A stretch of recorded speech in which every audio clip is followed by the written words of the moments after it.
অথচ বাবা হচ্ছে একটা শতবর্ষী পুরানো বটগাছ, যেই বাবা আপনাকে ছায়া, ফল, ফুল, শেকড়, অক্সিজেন দিয়ে বড় করতেছে।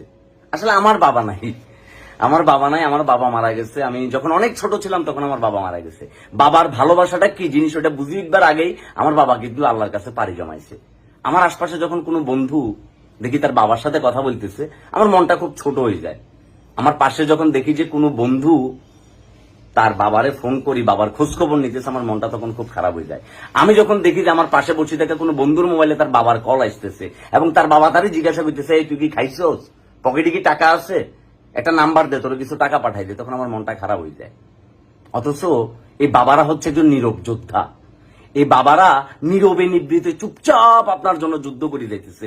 প্রত্যেকটা ঈদ আসবার আগে এই বাবাগুলার জুতার ক্ষয় কতবার যে হয়েছে সেই গল্প কিন্তু আমরা জানি না। এই বাবা কিন্তু ঘামে ভেজা শার্ট লই আপনার